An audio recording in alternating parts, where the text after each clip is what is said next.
something that I remember about my time at Stern. Story memory from YU. My favorite memories of YU. Something that I remember about YU.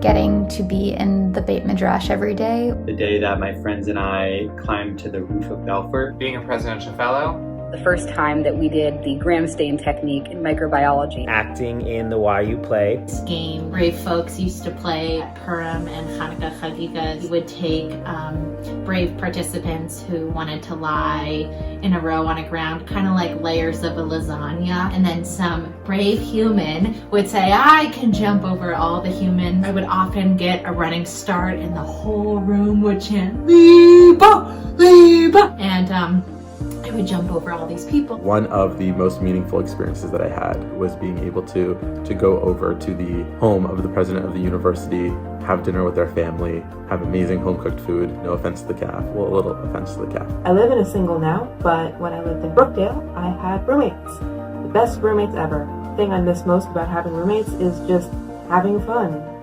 Sometimes we would sing and dance together in our room whenever we felt like it, because we just wanted to have fun. All throughout my time at Stern, I worked on Model UN. We were involved in making the literary magazine once a year. Making it to the semifinals with the men's volleyball team. Heights Lounge. Allocated printer money. Of course, the Y studs and the S studs. The escalators, because the escalators in 215, at least one of them, if not three of them, are always not working. Many trips to Golan Heights. The wind tunnel. Riding the Shidduch shuttle, because it's just a wild ride. For 20 minutes roller coastering along the highway, wondering if you'll get out alive, and also was fun and subversive as a gay person to be riding the Shidduch shuttle. The library, where I spent way too much time. Fourth floor library. The library. The library. The fourth floor library on the right side by the windows. I remember on Thursday nights in the cafeteria, there was always a soup called treasure chest soup, and it was basically a conglomeration of all the leftover soup from the previous nights of the week. It was hit or miss. Another thing that happens at Stern is Jewish geography. All the time. With everyone. And everyone knows everyone. It's like, oh, hey, where'd you go to school? Oh, do you know this person? Yeah, I know this person. We went to camp together. She's really nice. It alarms me sometimes, just how small our world is. To this day, I have a lot of very close friends from Stern. I remember at YU when I came out to my roommates how kind and accepting they were. All of my lovely queer family at YU who gave me a space and helped me discover who I am when I was desperate for that. Some words that make me think of my time in Stern are Torah, our softball, our closeted, our community, our deep friendship.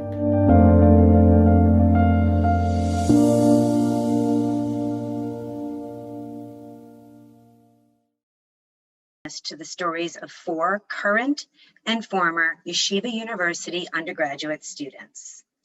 Tonight, we all have the opportunity to gain a greater understanding of what it is like to be an LGBTQ student at YU. Tonight, we can walk away better informed, and hopefully we can really listen and suspend the notion of us versus them. It is a chance for empathy, which is at the heart of the greatest gift we can give ourselves and others, compassion. Tonight, we are going to hear stories of struggle, challenge, and most important, growth. Tonight, we welcome the possibility that each one of us can help alleviate unnecessary suffering that so many of our youth experience. We are all in this together. Tonight is not a night to discuss religious law, nor is it a time for debate or heated discussion of what you should or shouldn't believe in. This is all about generating understanding, promoting cultural competency, and building bridges. Before we begin, I'd like to take a moment to thank the many people who made this possible. First, I think we should recognize our 4 current and former YU students for their bravery, candor, and unrelenting willingness to make themselves vulnerable in the hope that future students can suffer less and receive the social and emotional support that is essential for their well-being. It is essential for everyone's well-being. We would also like to express our gratitude to Yeshiva University for their offer of support. We all recognize that an open discussion about sexuality and gender identity at a religious academic institution is a complex issue that can be fraught with criticism. So we are grateful that our administrators were willing to take the risk to face this important issue. Dr. Chaim Nissel, in particular, has been an advocate and continues to support efforts for inclusion. Thank you to the many individuals who helped make this event possible. There is an army of people and organizations in the YU and larger modern Orthodox community to which we owe a debt of gratitude for their insistence that we can and must do better. Finally, thank you to all of you who came here tonight with open hearts and open minds. With that, I would like to welcome our first speaker, Rachel Freed, Stern Class of 2010. Wonderful, thank you. The first time I realized I might be gay, I was studying Shana Bet at Midrasha Moriah in Israel, which was about the same time I realized I would never allow myself to be gay. I was sitting in class with my favorite teacher when somebody asked, "Rabbi, what happens if someone's gay?" To which he responded, "We have Rahmanas on them, we pity them." It was then and there that I decided I would never be that pitied person, and I swept all of the unanswered questions under the rug for many years. I had a vision that I wanted for myself, and I was determined to get there somehow. I wanted to marry a nice Jewish boy, make Aliyah, and have many Israeli children with payas running around barefoot. I carried this plan with me, and although I wanted it so badly, somewhere in the back of my mind, I knew that my hypothetical plan would not be my life. Fast forward a few years to my time at Stern. I should first say that I loved YU when I was there, and I was there for a really long time. I attended Central, otherwise known as the Samuel H. Wang Yeshiva University High School for Girls. I took a small YU break and studied at Midrasha Moriah for Shana Aleph and Bet, though I did get Stern credits for my time there. I went to Stern for undergrad, where I was a proud art major. And I loved Stern so much that I even decided to stay a super senior year. Upon graduating, I did the Presidential Fellowship, where I was the Ronald P. Stanton Presidential Fellow in the Office of Communications and Public Affairs. And then eventually I earned my master's from Wurzweiler, which is Yeshiva University's social work school. I particularly loved Stern, and my experience there looked a lot like any other out-of-towner's experience. I stayed in for Shabbos all the time, sometimes hosting my own meals, sometimes participating in the larger Shabbaton that was happening that week. Everyone knew that there would always be a cholent in my 35th Street dorm on any given Friday night, and that they could show up to apartment 3A for some kind of informal tish each week. I joined student council and eventually became the STWSC president so that I could create community in a more official capacity. I redid all the Stern apparel, and I remade the Stern Student Council logo, which is still the one that's used today. And I poured all of myself into building the YU undergrad community. Like so many of my other friends, I also began shidduch dating at Stern because I so badly wanted the seminary dream that I pictured for myself. And because I didn't know if maybe, just maybe, I could possibly not be gay. So I would wait outside Brookdale for the shuttle to drop off my knight in shining armor, and we would go on all kinds of adventures, to the Hilton lobby, to the Marriott lobby, and sometimes even to the M&M store. I met a lot of really lovely people, and I would come home and hate myself after. These guys were really nice and fun and smart, and they met so many of the criteria that I had planned out for my future, and yet I could not force myself to be interested enough in them. In my mind, they were exactly what I was looking for, and something was really wrong with me. And this was confirmed over and over and over again with each date that I went on. When someone got engaged, I was the one who decorated their doors, and in the back of my mind, I wondered if I would ever be able to have that for myself.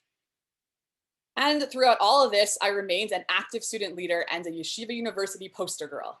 When people criticized YU, I stood up for my school. And when someone mentioned the classic type of Stern girl, I would push back on that, telling them how diverse and interesting the student body really was if you were to actually get to know them. I was so grateful for the opportunity to be involved on campus in a place where I could be that leader and I could keep Shabbos at the same time and not miss out on anything. Simultaneously, I knew deep down that I was the president of a student body who would reject me if they knew who I really was. Coming out was an incredibly long and hard process for me. Before I even told a single person I was gay, I was so hyper aware of every little thing I did.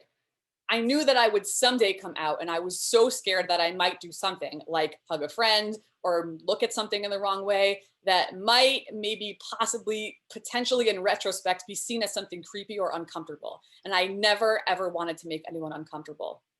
For me, in the closet, there was a certain paranoia that came with normal daily things that someone else probably wouldn't think twice about.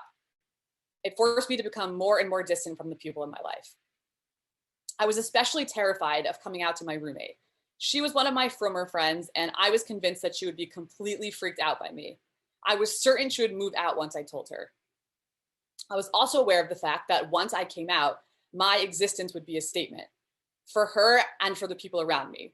She would be the one with the lesbian best friend. She would be the one that everyone assumed was gay by association, or at least that she was some radical liberal. And she would be the one whose shidduch prospects would be impacted. I eventually mustered up the courage to come out to her, and she's still my best friend today. I was a builder and a welcomer, especially in Stern. Once I came out, all of a sudden the tables turned and the conversation was suddenly about including me and welcoming me, which was quite shocking for me because I built this and I fought for this. I poured my blood, sweat, and tears into this place, and I don't need to be included or welcomed here. In fact, how dare you welcome me here? I accepted YU and all of its good and bad and weirdness. And I can only imagine what it would have felt like back then if I thought that YU loved all of me back and if I felt like my college was my champion. I saw my friends in other secular universities who felt like their schools were cheering for them, for all of them, but I couldn't relate. The fact that YU is supporting this event today is really meaningful. And for anyone listening right now, don't underestimate how important and impactful it is to feel that your university is really on your side, to feel like YU is proud of all of its students and is investing in all their students' success and mental health and wants to make sure that all students have a place and community and the support to feel welcome. I saw myself in YU and in Orthodoxy, and that's a big part of my identity. And it troubles me that that doesn't always feel mutual, that when Orthodox institutions talk about me, they refer to me as the other. When I read the public statements that have been released by various Orthodox institutions over the past few years, so many of them are written like LGBTQ people are outsiders, with the best of intentions, but sometimes good intentions are not enough. If those could just be changed a little to understand that queer people are part of the YU and broader Orthodox community, and that we are in the us, it would make a huge difference. It's actually a really small ask and a really low bar. Just talk about us like we're part of you too. 11 years ago, I was at the gay panel at YU. I was just coming out to myself, and I found that I was the one arranging buses to get from Barron to Wilf campus for the panel. And when I got to the event, it was very disheartening for me because when I walked in, I saw that there were no speakers who looked like me and that there were no women on the panel. I went and I still felt alone, and I felt like I was the only one like me and that I simply had no future. I cannot imagine what it would have been like for me to see someone from Stern on the panel. But look at us right here, right now. I certainly would not have imagined me being on such a panel. We've come so far, and yet there's still so much work to do. This is an amazing panel, and it matters who's not here on this panel. I know this for sure because I know that it personally made a big difference for me. So if you're watching this right now and you're feeling like I did, like you're alone and you're the only one, know that you're not alone. And even if you don't see yourself represented here tonight, it doesn't mean that you are the only one like you. It means that we as a community have not yet done enough to make sure that everyone has the space to be who they truly are as their whole selves out loud. And I hope that the next panel we have and the panel after that will feature voices of so many different people who are not here now. And I know we won't have to wait a decade to see it happen again. What if we were to have this as a yearly or at least a regular event? Maybe that way we can ensure that we are truly inclusive and that we can represent all of YU and its diverse community. It's been 11 years since that panel, and so much has changed in the world and for me personally. I have to admit that there are days where I'm not as proud of myself as I would like to be. I wear this bracelet every day as a reminder to myself that 1, I am part of something greater than just me. 2, I should never be ashamed of who I am. And 3, I am a person worth celebrating. I have a personal rule that I never take this bracelet off, even if I'm going to some fancy schmancy wedding. I'm incredibly proud to be the executive director of JQY, Jewish Queer Youth, an organization that supports LGBTQ youth from Orthodox homes. Now, after many, many years of working on myself and navigating the Jewish nonprofit world, I get to work every day to build the resources that I so badly needed growing up but didn't have. And now I get to share them with all of you. You are not alone, and you don't need to suffer in silence anymore, even if you're not ready to come out right now. Remember that you don't need to be out to anyone in order to be proud of who you are. Take strength and pride in the fact that you are part of an indescribably brave and resilient community. And when you are ready, we will be here to welcome you with open arms. Thank you. Thank you so much, Rachel. Our next speaker is Aryeh Foreman, Yeshiva College class of 2012.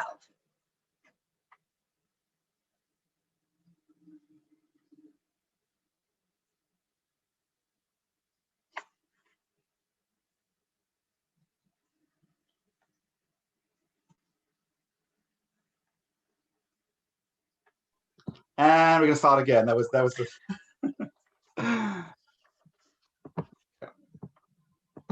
Thank you. I was 12 years old, sitting on the couch with my mom. We were watching Will and Grace.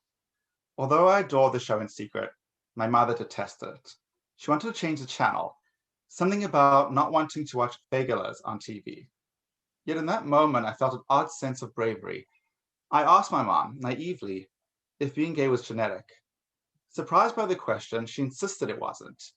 Then, even more surprising, just how clinical and confident she was of her answer, and then quickly just changed the topic, never bringing it up again. Neither did I, not for at least 7 years. See, this type of conversation just wasn't welcome in my home. It wasn't just a topic that was taboo in my house, we just didn't talk about so-called immoral actions. My mother didn't welcome it. My father, an Orthodox rabbi of the shul next door, literally, wasn't open to speaking about such things either. Feeling unsafe to come out or discuss these words, I just left it. But it didn't leave me. I heard in the hallways of school, fellow students using gay slurs to me and around me like it meant nothing. Even more so, feelings of homophobia showed up with the faculty too. Beyond what I was taught in my Judaic classes, even my biology professor admitted to us once that he was forbidden to teach us that homosexuality was even possibly genetic, a sign of the state of my school and their attitude towards LGBTQ students. I stayed resilient and usually didn't let that get to me. Besides, I felt lucky enough to have friends and experiences that made my school bearable. However, my mother got sick when I was 15, and our home became about taking care of her. We wanted to and needed to. And throughout the rest of high school, I seemed to juggle and ignore both my own feelings of being gay and the depression that had slowly been building up all that time. It was after high school when I started full-time at Yeshiva in my hometown of Johannesburg, South Africa, that it all started to feel a little too much. I began to have a difficult time with everyday things, not being able to sleep at night or having the will to get out of bed sometimes, loss of interest in my learning, and even the people around me. After some time, I plucked up enough courage to say something. I came out as depressed. I was sent to a psychiatrist, and although I talked about my struggle with depression, I couldn't bear to come out to her. I was put in therapy and several medications. Unfortunately, things only became worse. I went into a downward spiral of depression, and over the next 5 months, I tried taking my life twice. This led to me spending some time in a psychiatric facility for a couple months. It was then, in what felt like a scene from a dramatic coming-of-age movie, I finally told someone. She was this wonderful occupational therapist. She could tell I wanted to admit something to her. She told me to put something that I was most afraid of saying and just put it inside of an envelope. If I wanted to share it, I could. Otherwise, at least I could write it down, put it into the world, and that secret wouldn't have that oppressive power over me anymore. I decided that I would share it with her. And unlike my biggest fear, she reacted with kindness and acceptance. What felt like a cold, heavy stone on my chest was lifted. This wasn't a fix-all, but a huge step towards my own coming out. It was sometime after that I finally told some members of my religious family. although they were kind at times and sympathetic even, they outright would not accept that my admission of my own sexuality was permanent or truly me. There was help. There was a way for me to heal.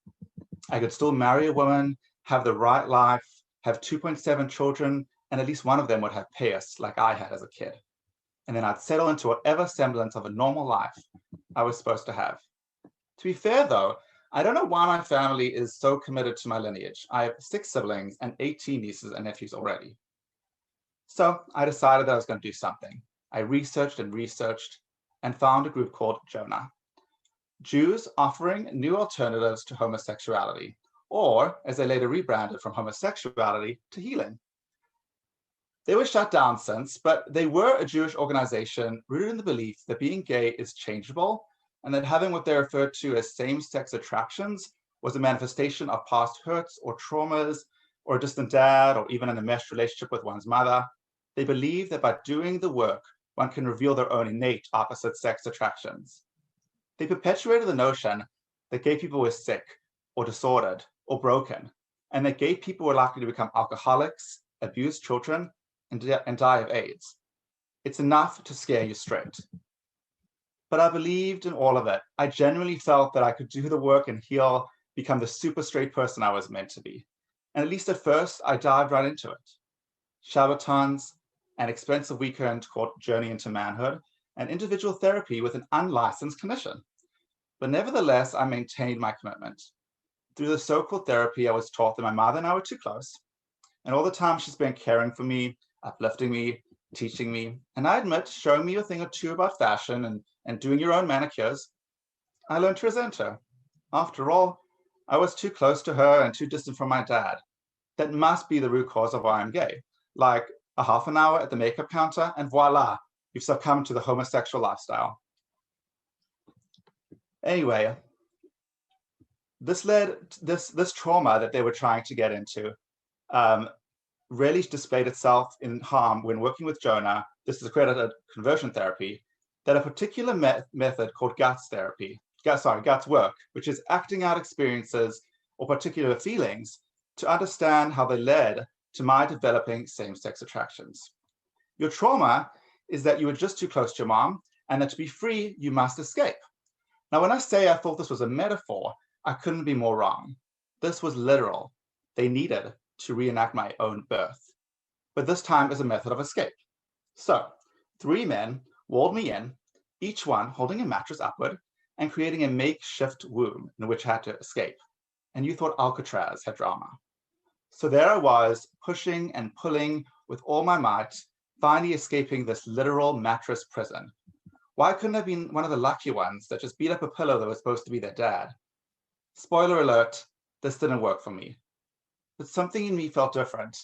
I'm a person who carefully and intentionally analyzes problems, thinks thoughtfully about the decisions I make, and sitting in the room doing the so-called guts work in this moment of vulnerability, I started to question if being there was helping me, to question if trying to, quite frankly, stop being gay was even possible.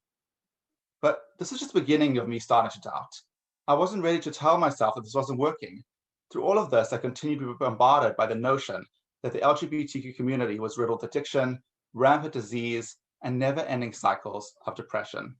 Party. Give into this part of me, and I would never be happy. I saw that as a recipe for failure and depression, and a surefire way to never be fulfilled. I did this for almost a year until I started in college in YU in 2008. As the first few months of college passed, when I first began to more actively move away from the conversion therapy movement, a movement, I should add, that's discredited by psychologists and doctors for being harmful. First, I was in college, not working, and nobody was footing the bill. And throughout my own studies and research, I began to think more objectively, critically, reading research papers, looking at the studies and modern psychological understandings around being gay. And with the distance from Jonah and my waning connection to them, I started seeing holes in their methods, their theories, their all too convincing style that just felt less convincing. Their data was weak at best. Much of the ideas have been proven harmful, and their cake picture of the unhappy homosexual dying alone, surrounded by his only friends, 73 cats, was simply false and harmful. I drifted from them more day by day until I stopped doing any therapy, retreats, or even carrying on the email listserv. Then, in 2009, the panel happened. I wasn't even remotely out of YU, but I was excited to attend this event, for academic purposes. I was one of the first few people who didn't make it into the room. The room was full to capacity so quickly, and I turned away along with many others behind me.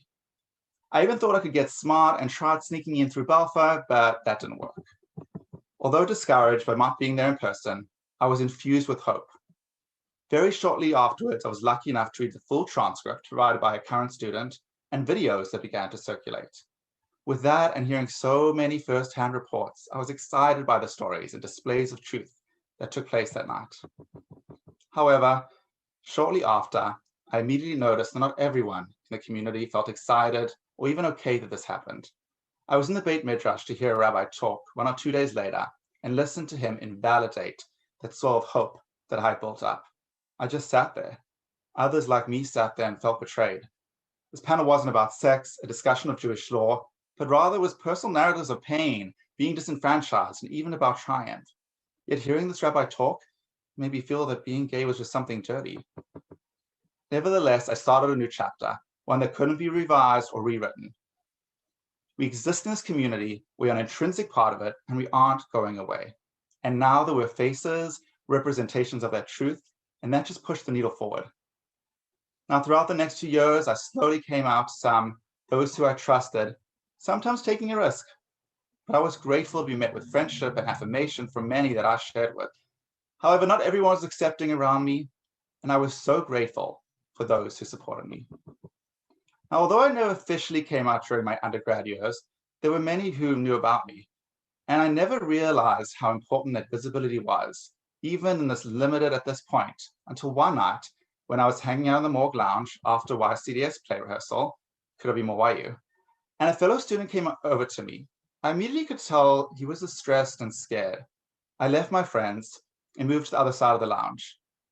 My friend confessed to me that he was struggling with his sexuality and had feelings of depression. At first, I wasn't concerned and carried on talking to him. He asked if he could go for a walk around, and although it was bitingly cold, I agreed. As we walked in circles past Reuben, through Laurel Hill Terrace, and around again, he confided in me that he was seriously considering taking his life. It was 5 a.m., and I knew I had to keep him up until the morning. We talked and we walked, and we didn't stop. And at 9 a.m., I dropped him off at the counseling center. I'll never know if he would have talked to me if he didn't know and trust me, that I was gay and that he could relate and confide in me. But I'm so glad to say that he's doing well, and I'm so grateful that I could be there that night. I graduated, finally, in 2012, but it came out shortly after, and because no desire to leave the Jewish communal world, I began my work in Jewish to the nonprofit world. I eventually got a job where I'm now at the UJ Federation, where I get to work on UJ Pride. So I get to, my professional life meets with my love for the Jewish community and my love for the LGBTQ community. And now, get a load of this, Jonah. 5 years ago, I met my partner, Andrew. I met someone who I was taught inherently shouldn't fit, someone who I shouldn't be able to connect to and have an authentic relationship with, someone who I shouldn't build a home with, and someone who shouldn't give me butterflies in my stomach when I see him at the end of the day.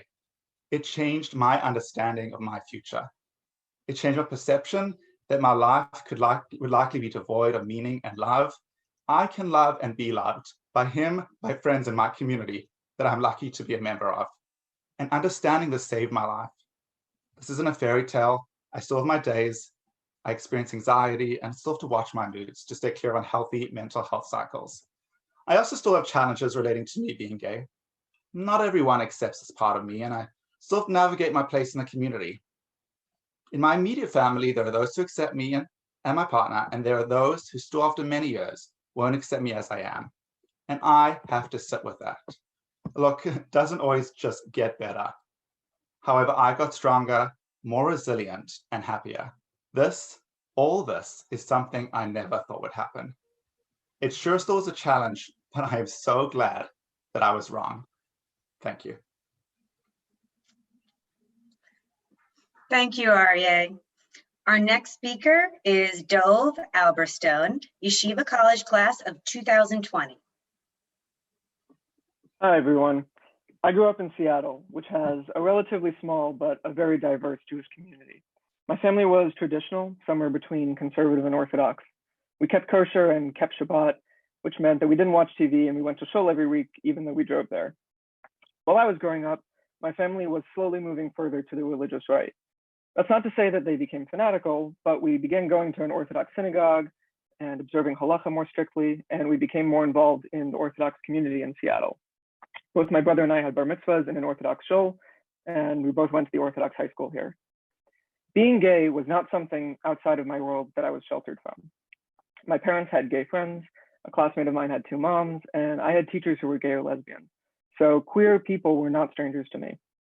Nonetheless, like many, if not most young people growing up in mainstream America, I learned as a kid that being gay was somehow worse than being straight.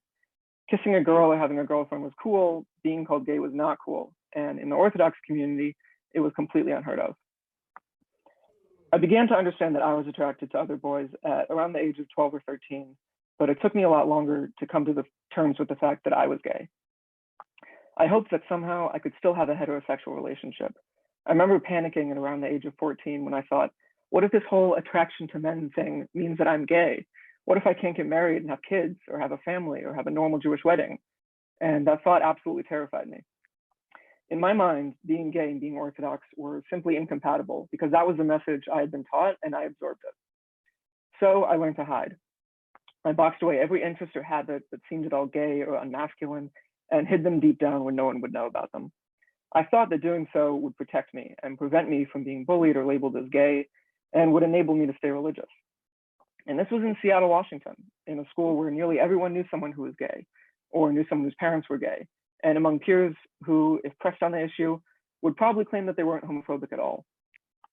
Homophobia was simply a fact of life, which I and most of my peers learned at a very young age to accept and live with without putting much thought into it, a fact which was even more pronounced in the Orthodox community.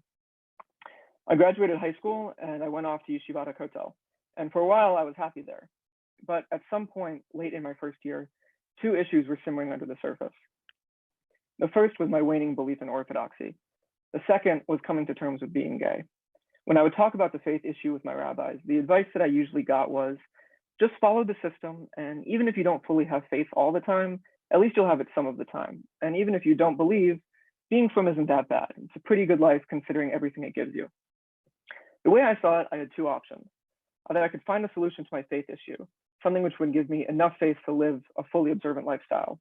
Or the second option was to simply live the frum life, even if I didn't really believe in it, because it provides a good community structure and a happy family life.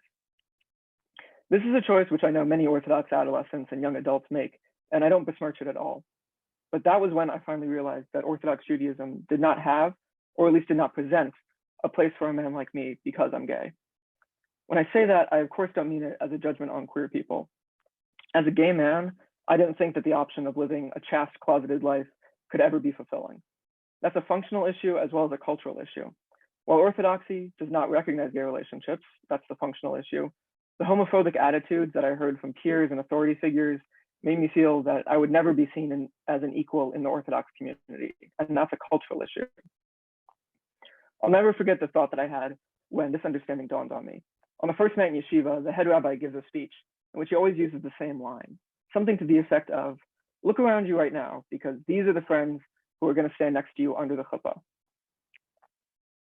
I looked around at some point after this realization, and I thought, there's going to come a day when I'm going to have to leave all of this and all of these people behind me because I don't think they're going to stand with me under my chuppah.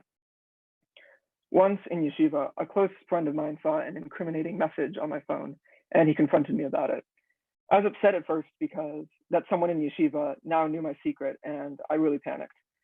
But we had a conversation about it, and he let me know that it did not change anything for him, and he still supported me, and he would, in fact, help me guard my secret. It felt strange to talk to someone about how I really felt, and to be seen as I really was, instead of hiding behind the facade that I had carefully constructed over many years. He asked me what it was like being gay and closeted in yeshiva. The closest analogy that I could use to convey how it felt was that it was like living inside of a hazmat suit. The real you is completely covered up, And even though it looks like you're able to move around and touch things, you really can't.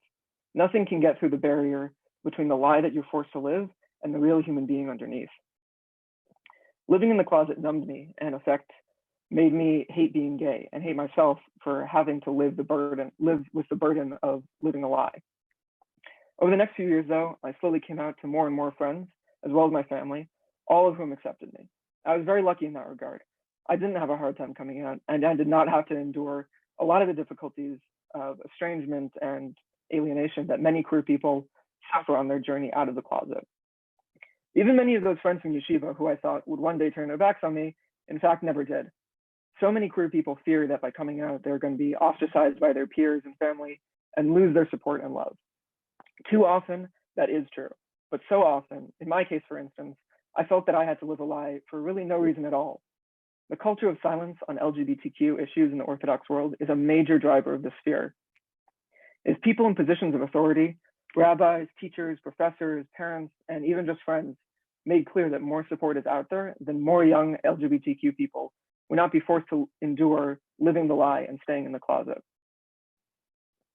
When I matriculated at YU, the thought of meeting or organizing a group with other queer people on campus never occurred to me.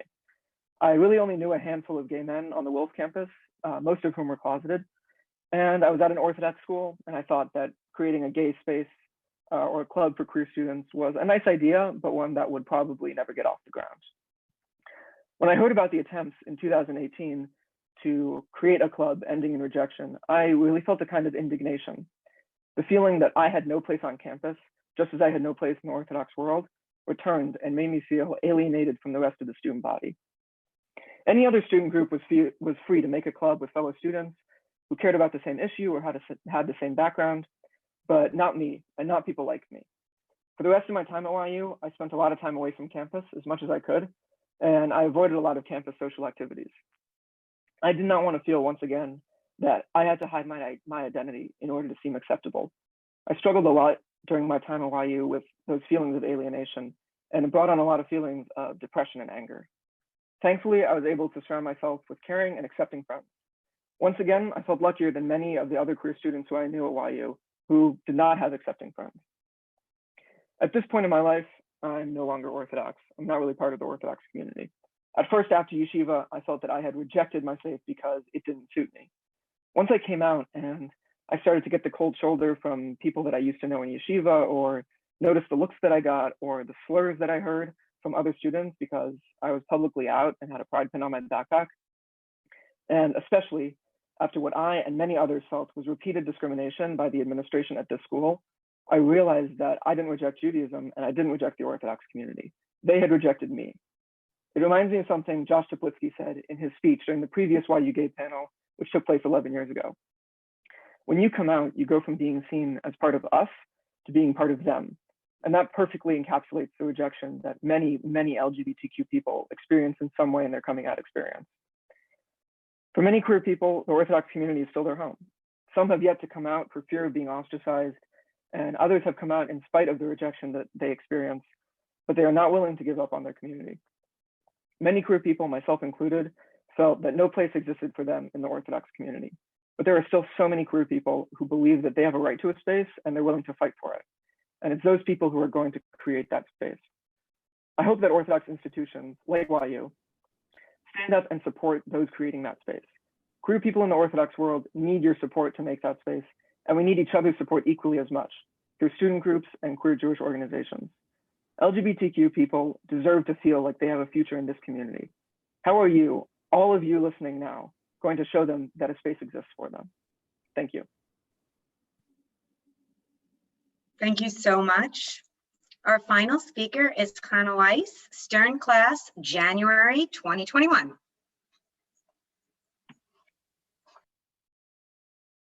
Creeps. Gay people were creeps. Gay people were cross-dressers and weirdos and creeps.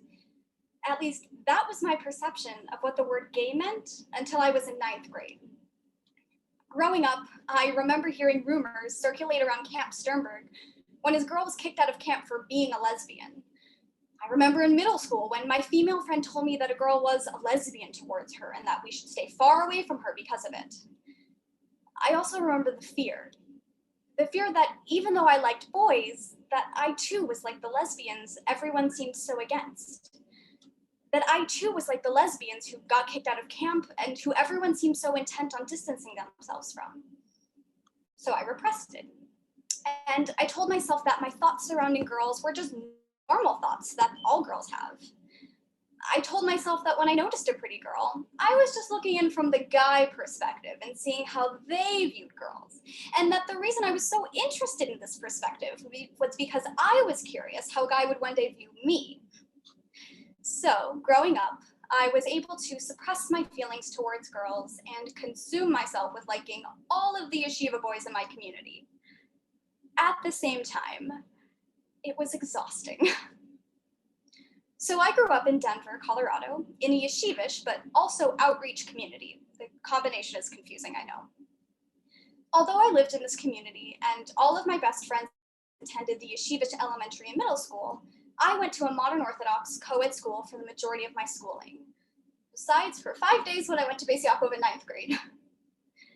After high school, I went on to Israel and attended Mechon Mayan for Shana Aleph and Shana Bet. And then, in January 2018, I started my time at Stern. I feel like I'm somewhat known in Stern, if only because of the insane advertising I do every fall for the Stern College Dramatic Society production. So if you're looking at me right now and thinking, how do I know this person? It is definitely because I have harassed you to buy a ticket. When I started in Stern, I was so incredibly in the closet, but here I am now. Proud to be me and proud to share my story with the world, even though this is absolutely terrifying. So let's jump to the winter of 11th grade when I went to New York with my parents to tour different colleges. Over this trip, I had opened myself up to thinking about all of the possibilities that lay ahead. And then it happened. The moment when I saw the lesbian couple in the LaGuardia airport. I couldn't stop staring at them. And then it clicked. I looked at that lesbian couple and I thought, could that be me one day? This question circled round and round in my mind every day for months. I know I sound confident now, but figuring this out was extremely difficult and very confusing. Let me give you a taste of what it is like to be questioning your sexuality as a person who has the potential to fall in love with anyone, regardless of their gender. I like guys. Girl? No. I like guys, yeah. Do I like girls? No. I'm making this up completely. I like guys, yeah. Okay, I'm still thinking about this. Maybe I like girls. I like guys, yeah. Okay, I like girls, and I like guys. Yeah, okay, I like girls, and I like guys. Okay. Do I like guys? Yes. So after months of questioning myself, watching coming out videos on YouTube and Googling "Am I gay" quizzes, I finally did it. June 16th, 2015 was the day that I came out to myself, and I would like to share that journal entry with you now. Okay, I think I'm finally able to write about this. Maybe. God, why is this so hard? It's because I think I'm being stupid, that's why. Okay, here goes. 1, 2, 3. I think I'm bi. Yay! I did it! Oh my God, I did it. I have come a long way in the 5.5 years since coming out to myself, and a few distinct moments along the way have really impacted where I am today. The first was joining the YU LGBTQ+ WhatsApp group. In my first semester of college after Shana Bet, I went to go see the movie Love, Simon in theaters with a very good friend of mine. I hadn't come out to him yet, and honestly, I had come out to maybe 5 people at that point. You see, up until then, I hadn't even been able to utter the words, "I am queer," out loud. Instead, I would type them on my phone and then hand my phone to the person I was coming out to for them to read it for themselves. But after watching Love, Simon, I really wanted to tell this friend with my voice that I was queer. It probably took me a solid 5 minutes of wandering around Herald Square to finally utter the words, but my friend was very patient and so accepting. And he was the one who told me about the group. He wasn't in it himself, but he had a friend who was, and suggested that I reach out to one of the few openly gay people on campus to inquire about joining. So then, I essentially messaged a complete stranger on Facebook asking to talk about my queerness. He immediately responded, and before I knew it, I was on the shuttle headed to the Heights to talk about my biggest secret. The two of us sat in the Heights lounge, tucked away in a corner, talking about being LGBTQ+ individuals. And then I joined the chat. It was one of the scariest things I have ever done, but it was also one of the best things I have ever done. Community is everything, and having this chosen family has helped me normalize, has helped me embrace, and has helped me celebrate who I am. Even though this undergrad WhatsApp group has been one of the most impactful things in my journey of accepting and loving myself, I'm sad to say that the most outward homophobia I have faced has been during this chapter in my life. A few semesters ago, I took a Sociology 101 class. A big portion of the course content was spent discussing the LGBTQ+ community. I remember when I saw this on the syllabus, I was actually quite excited for my peers and I to learn about and bring awareness to the community. Unfortunately, I don't think my peers felt the same way. Whenever my professor would talk about the LGBTQ+ community, I would see people texting their friends on their laptops saying things like, "Ugh, I am so not paying attention. I don't want to listen to this." Seeing things like that made me feel like an other, an outsider. Seeing things like that made me want to sink a little further into my seat and try to not draw attention to myself as a queer individual.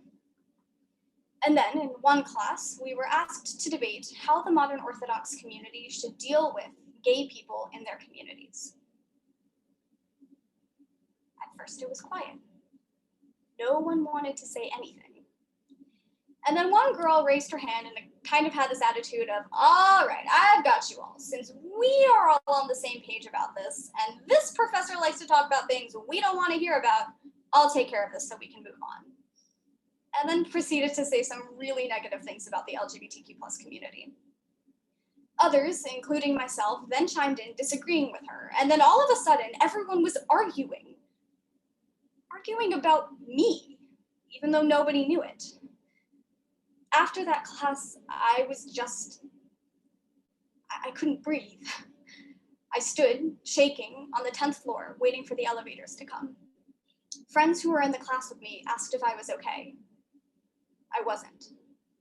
I felt unsafe, and I went through the rest of that day unable to shake those feelings. A few days later, I looked at my phone to find an apology from one of the girls in the class. She must have searched my name through Canvas, found me on Facebook, and then messaged me. She said, "While we may not agree, I should have been more sensitive in the way that I shared my opinions. I'm really sorry." And it meant a lot to get that. I wish that was the only instance of homophobia I have faced recently, but it is not. During student council elections this past May, an anti-discrimination clause made its way onto the WILF, or Male Undergraduate Campus, ballot to be voted on by the student body. This part of the ballot was then leaked by students to student WhatsApp groups warning people against voting for an anti-discrimination clause because it could pave the way for formal LGBTQ+ resources on campus. And then 426 students, 64% of the WILF population who voted against an anti-discrimination clause.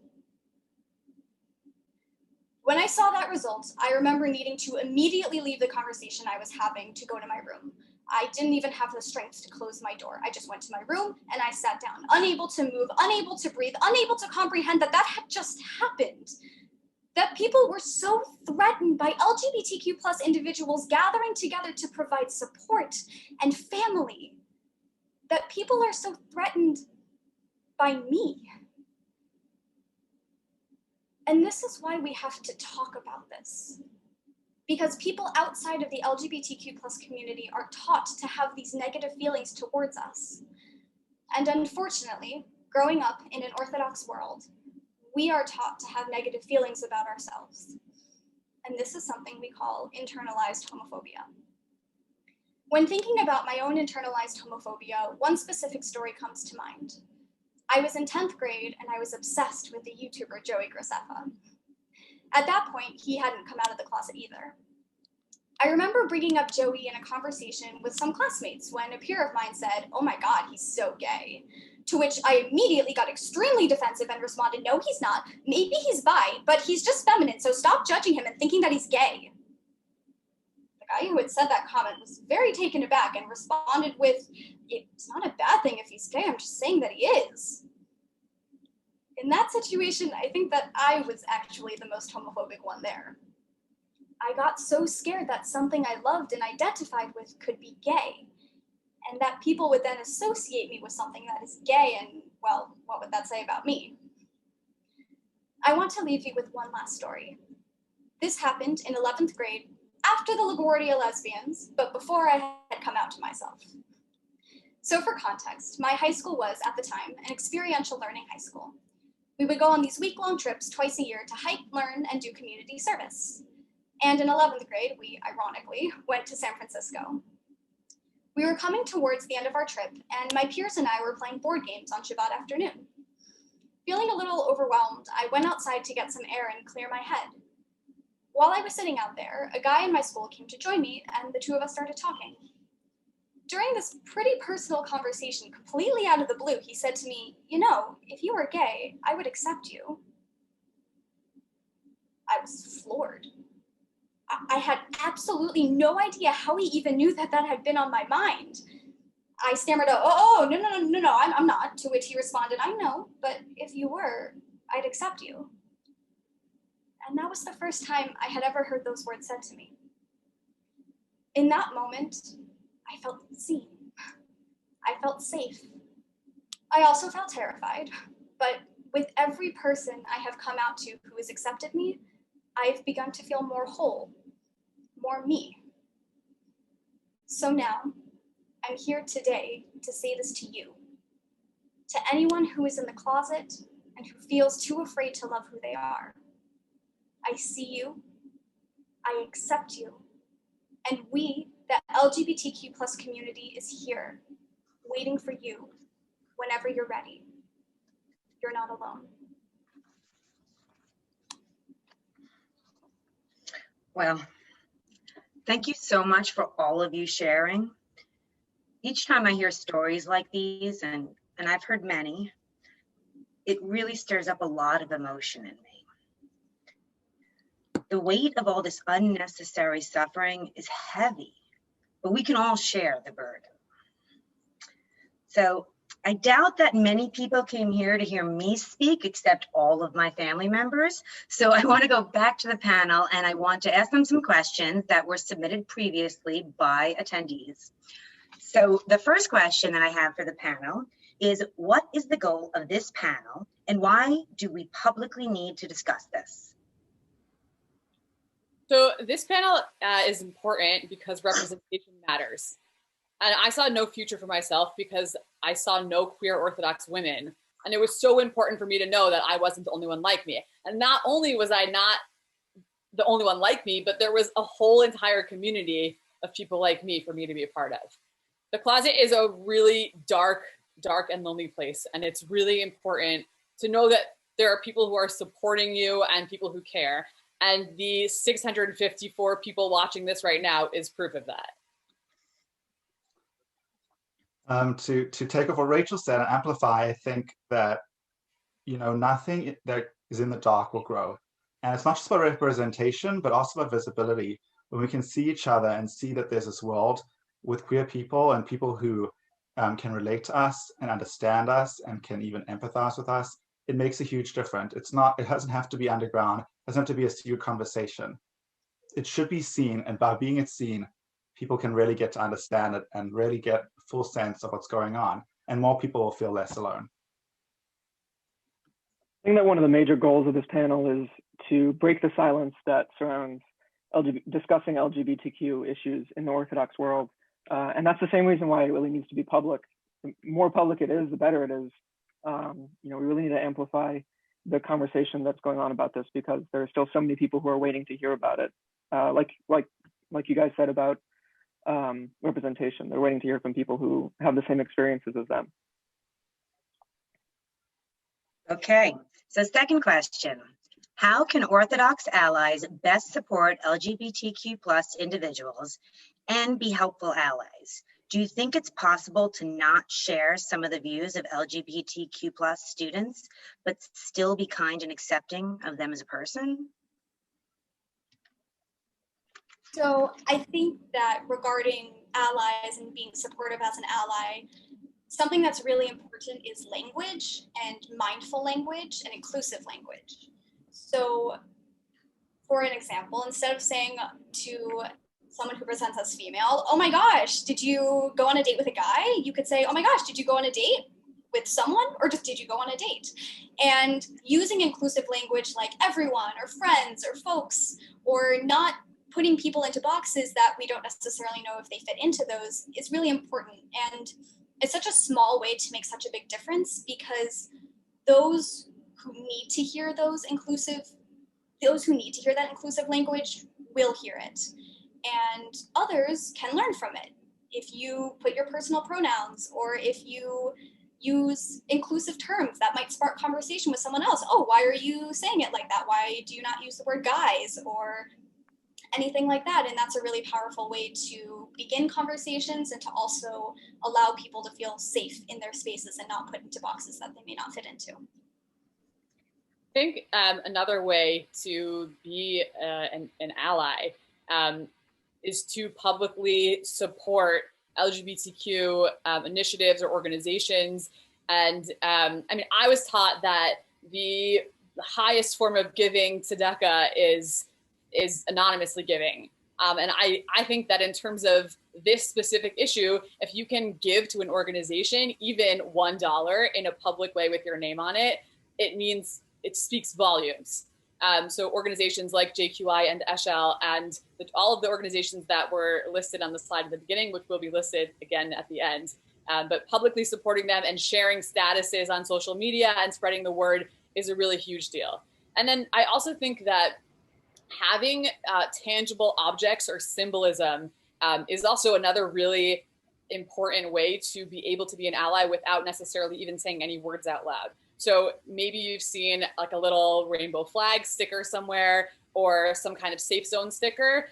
That kind of thing it's the assumption in an Orthodox space specifically is, unless someone says otherwise, the assumption is that this place is homophobic and transphobic. And unless someone says otherwise, nobody would know. Even if it's like the most safe, welcoming place in the entire world, it's as if it's the most homophobic or transphobic place in the world, unless you say something otherwise. And the way that I think about that, this like little rainbow flag, to me, it feels like if I were to walk into a store in Mobile, Alabama and find a mezuzah on a store, I would just, there's a part of me that would just know that this is a place where my whole self was welcome. And it's just a little symbol, and maybe other people wouldn't even notice it or wouldn't think anything of it. But to me, it like catches my eye instantly. And I just know that I'm more at home there than I would be in other places. That question touched on political and religious issues, and I think it's really important to address that. First of all, the LGBTQ world is not politically or religiously monolithic. There's huge diversity in both of those factors. And, you know, every queer person is different and has their own political and religious views, so there's no set ideology, obviously. So don't assume that there is one. That's important. But also, as an ally, you should align your politics and your religious values with what you value. If you value being a supportive person to LGBTQ people, if you value being an ally to your queer friends, you should express that politically, and you should express that in religious language. It doesn't necessarily mean that you have to, you know, vote as a bloc or something, or, you know, advocate for something that you don't think is maybe halakhically permissible. I don't want to touch on that, but, you know, use your political power, use your religious language, your religious power to support queer people if you're an ally. Thank you. I mean, you can hold two things in one hand. You can see a person for who they are, and not necessarily have to see them as someone who is a transgressor or someone who is somehow bad for society. You have to see them as a person. You know, if I'm willing to interact with you and have a relationship with you, then you're going to have to see me as a person and not see me as all the things that you see are wrong with me or that you see are halachically bad. And I'm not telling people how to think or how to feel about that, but there has to be some sort of compromise. If I stop talking to every person who thought of me in that way, I would, not talk too much of my own family. And I don't think that would work for me. So you have to be able to sort of be able to see those two things and be able to talk to them. It could hurt, knowing that people might not see you in a way that you want them to. But to be able to communicate and be able to proceed, you're going to have to hold these things together and be able to proceed with that relationship. So we received a few questions from closeted individuals who identify as bisexual. These individuals are in relationships with people of the opposite gender and express feeling guilty over identifying as queer since they present as heterosexual. Do you have any advice to give them? Yeah, so I think that the most important thing to say is that your sexuality does not depend on who you're with. Let's put it in the light of being a heterosexual person. Someone who's heterosexual knows that they are and can identify as such, and they don't need to be in a relationship with somebody else in order to be validated in that. Same with someone who's gay. They know that they're gay. They go through this process of coming out, and that doesn't involve being with somebody else. So in the same way, someone who's bisexual, if you're in a relationship with somebody of the same gender, that doesn't make you gay or homosexual, or if you are in a relationship with someone who's the opposite gender, that doesn't make you straight, you're still bisexual or pansexual or queer, or however you identify. And that's so important that your identity isn't erased by who you're with. So it doesn't matter who you're with. We want to celebrate that. We want to celebrate you as a person going on your own individual journey of coming out and loving yourself and accepting yourself. So do that, and we're here. Right. Rachel, you touched on this in your speech about there being people missing from this panel. What narratives are we missing, and what can we do about that? Yeah, so the lack of trans and non-binary narratives is the one that stands out the most here to me. But I think that this applies to anybody whose identity isn't represented here, which could be someone who's trans or non-binary or asexual or intersex or demisexual, and the list goes on and on. And I think that this question would still apply even if there was trans representation here, because identity and representation are ever evolving. And we as a community need to make sure to be actively working on this, to make sure that we're creating the spaces that are needed in order for people to share their different narratives and to speak about them freely. And it starts with events like this and conversations like this, and it continues into every classroom and school and shul and camp. And we have a lot of work to do. Can you talk a bit about the coming out process? When is the right time to come out? Does someone have to come out? I'd start by saying that there is no one size fits all. There is no timeline. It is about that person making sure that they're safe, they're comfortable, and that it's okay for them at that moment. I personally took about 17 years to come out fully, from the age of 19 to 26. There was months where I told a lot of people, and there was even maybe a year or two where I didn't tell anyone. And for me, it was about when I felt safe, when I felt that there were people there that understood me, and when I found those allies around me, and also within myself. For example, like with my family, there was really a process of who I told first, guessing who would be more accepting and who would be my ally in this moment. And there's one person, my mother, who we kind of really hid a lot of things from her and didn't really want her to know. And I never officially came out to her. And it was only really after she passed away when I was 26 that I really fully came out. To me, it was like I knew that was my right time. It was hard, but it was the right thing to do for me. And I think everyone else needs to sort of realize what their own timeline is, because it's about you, it's about your health and well-being, and you need to make sure that you're doing it the way you need to do it. Yeah, I think that, you should come out when you want to come out, but I think that there kind of starts to arise a feeling, this was true for me, that I didn't even want it, I needed to come out. Like, this was a part of my life to such an extent that the people that I shared my life with, my friends and my family, I needed them to know that about me also. I think a big part of coming out, people kind of have a perception that coming out is coming out to people, and telling people that you are, identifying as whatever you identify as to other people. But the biggest part of coming out is coming out to yourself and building an identity for yourself. Being proud of that identity is really important. And that's really a work that you have to do on your own with yourself, and build on that by telling other people and sharing that information with the world around you when you're comfortable with it. We all said this, but there's no timeline. I came out to individual people over a very long period of time who I felt comfortable telling, until eventually I had told so many people that everybody knew. So, when you're ready, when you feel like it's the time that you need to share this with people, then you really should start doing it. Yeah, definitely echoing what Dove and Aryeh said, that there is really no right time or place or way to come out, and it's really different for every individual. I know that for myself, I felt more comfortable telling newer friends and newer people in my life than I did telling childhood friends or people that I've known for longer. There's this idea that I touched upon a little before that I call projected rejection, where it's, even if nobody says anything to me, I am assuming that I'm being rejected, even if they didn't say that they're rejecting me. So there was a time for me where I was assuming that I was being rejected by my family and my friends, and I didn't even really tell them, I didn't even come out to them or give them the chance to reject me, and I still felt like they were rejecting me. So that also felt like, okay, I need to tell them because I'm assuming rejection when that's not necessarily true. And I came out to one of my aunts, and she said to me that having this secret that I was holding was making me hide so many parts of myself. So if you don't just take one secret and hide only that secret, it makes you hide a lot more of yourself than just one thing. And that she said, people will just be happy to know something about you. You'll tell them this and they're just gonna be happy to know something.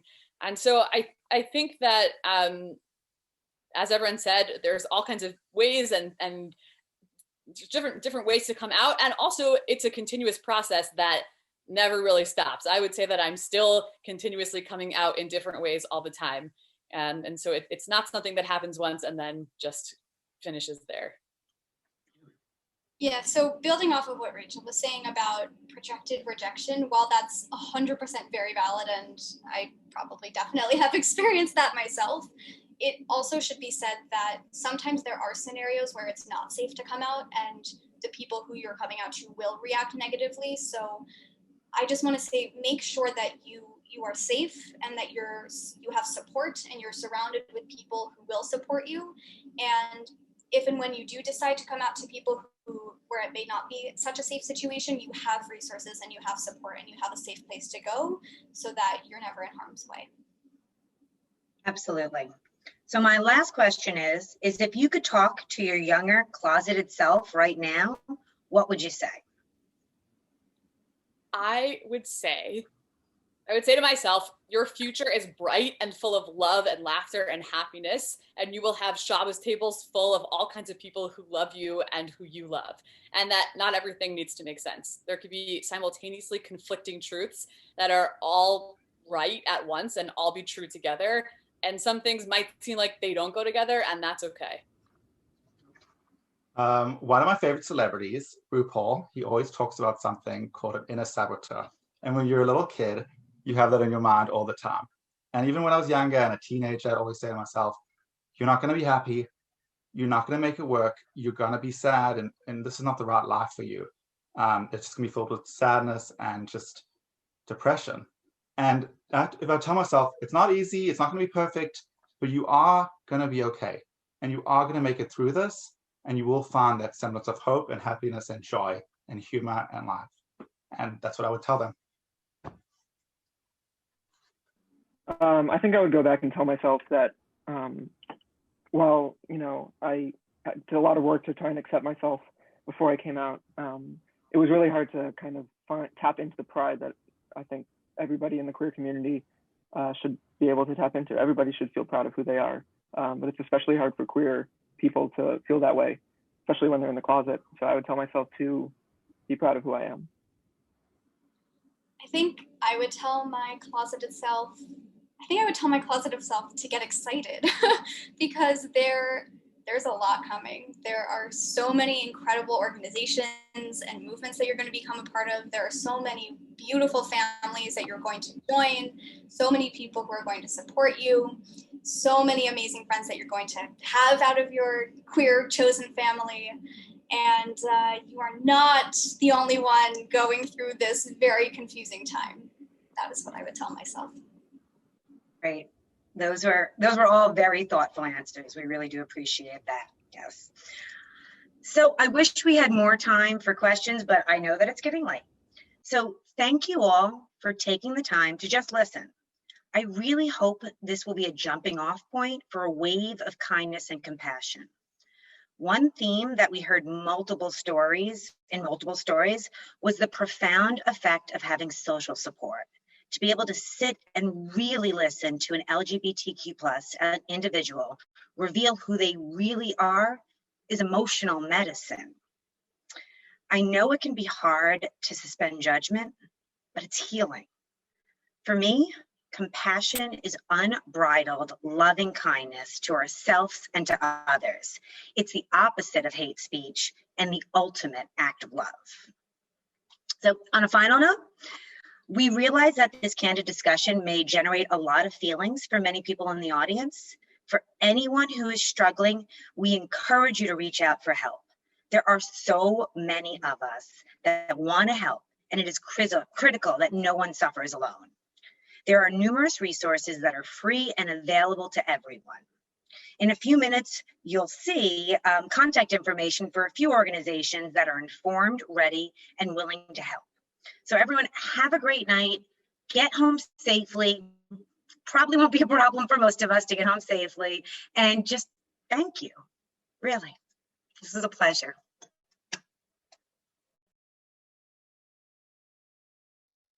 What is something that I remember about my time at Stern? Story memory from YU. My favorite memories of YU. Something that I remember about YU.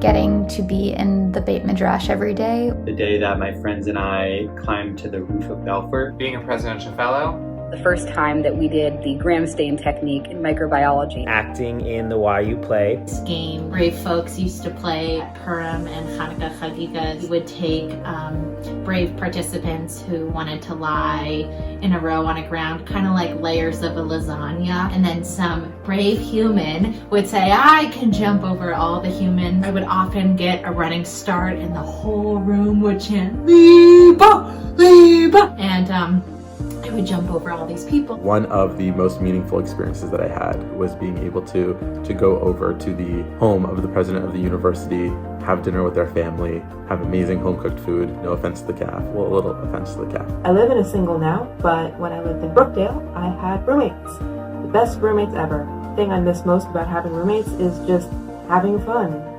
Sometimes we would sing and dance together in our room whenever we felt like it, because we just wanted to have fun. All throughout my time at Stern, I worked on Model UN. We were involved in making the literary magazine once a year. Making it to the semifinals with the men's volleyball team.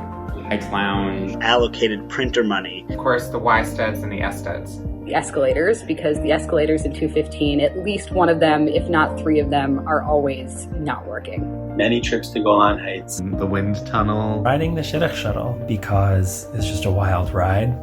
For 20 minutes roller coastering along the highway, wondering if you'll get out alive, and also was fun and subversive as a gay person to be riding the Shidduch shuttle.